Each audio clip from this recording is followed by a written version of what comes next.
We're joined now by Mark Daniels, the Patriots beat reporter for the Providence Journal. Thanks for coming in on a Sunday. We are talking Patriots draft as it wrapped up on Saturday. 9 picks from rounds 2 through 7. We're going to get into specific guys in just a bit. First, big picture. Give me a grade for what the Pats did. I think at this minute, I'm going to say B-. I think they did some good things. They hit on some strong guys. Cyrus Jones, their first pick, quality guy.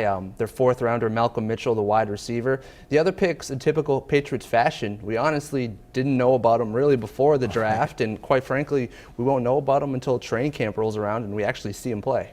Yeah, the Patriots draft board is very unique in and of itself. All right, their first pick, round 2, 60 overall, Cyrus Jones. You mentioned him, the cornerback out of Alabama. Good ball skills, kind of short, but he's a special team guy, can return punts, so a lot of upside there. And, of course, Belichick swears by Nick Saban guys. What do you think Jones projects as a cornerback with the Pats? I mean, right now, I expect him to go in there, compete with Justin Coleman for their third cornerback spot. Okay. You know, his build suggests that he'll play in the slot. The thing I like about him is that at Alabama, he was their #1 corner, working on the outside against the opposing team's #1 guy. So, I mean, this is a guy that brings versatility to your defense. So, yeah, I think he's going to compete for that #3 spot. But in 2017, when Logan Ryan and Malcolm Butler are free agents, potentially he slides in.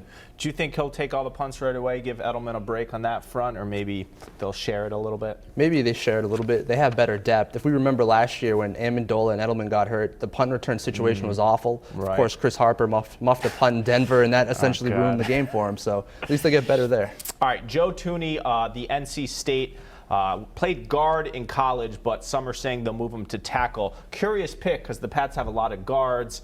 He was saying in his conference call that he is a guard. The Pats may move him. What do you make about this? It was sort of strange. I mean, last year they drafted 2 guards in Trey Jackson, Shaq Mason. And then in season they extended Josh Klein. And this offseason they traded for Jonathan Cooper. So why on earth are they drafting more guards? Right. It makes sense if they're going to try him at tackle. Although he told us in our conference call that he felt more comfortable at guard and center.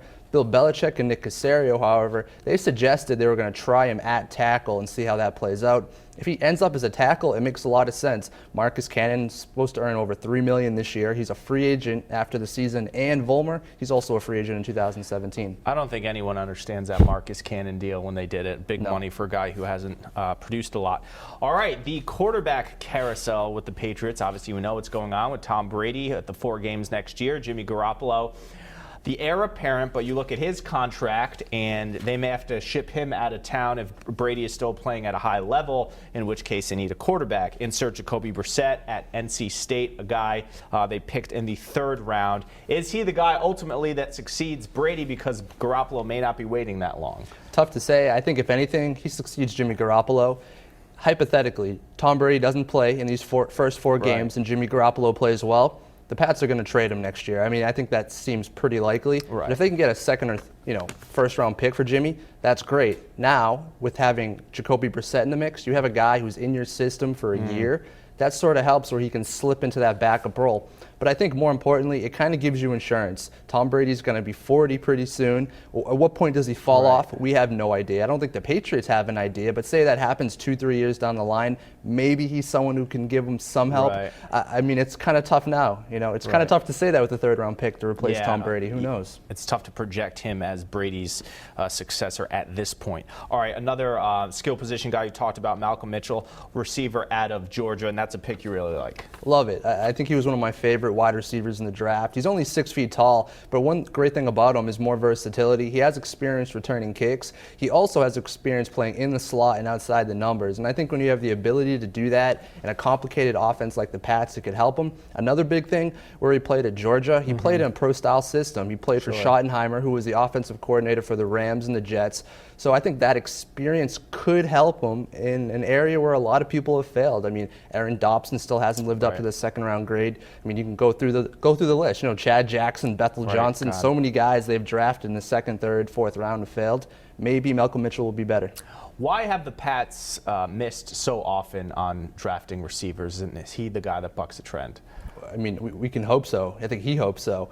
I think part of it is the offensive system in itself and Tom Brady. Tom Brady is extremely demanding. In this style of offense, you need to be at a certain point on the field when Tom Brady wants you to be. So if you're on a certain route and it has to be 10 yards up the field, you have to be 10 yards on the dot. And that all starts in practice. So if you're not running a precise route in practice, Tom Brady's not going to look at you, in the game.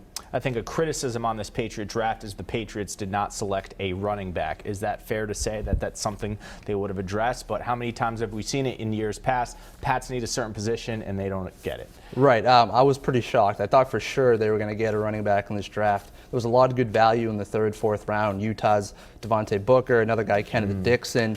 This may tell us, though, that the Patriots are pretty happy with Garrett Blount, Dion Lewis's knee, James White, and Donald Brown. They obviously like that group a lot more than we do. I think almost everyone had running back as a top need for the Pats. Who knows, though? Maybe this is an area where an undrafted free agent slides in the mix. A guy like DJ Foster from Arizona State they signed. Maybe another Ben Jarvis Green Ellis on their hands. And you were at the press conference yesterday with Bill Belichick. How was his reaction to all of this? How was his spirits? And part 2 of the question, what are those outside of New England national people saying about the Pats draft?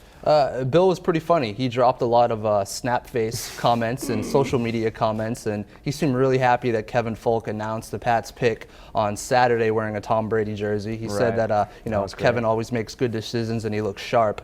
Outside, I think the consensus is around a B minus for the Pats. I mean, there are some picks that people are like in the 3rd round, Vincent Valentine, a big defensive tackle.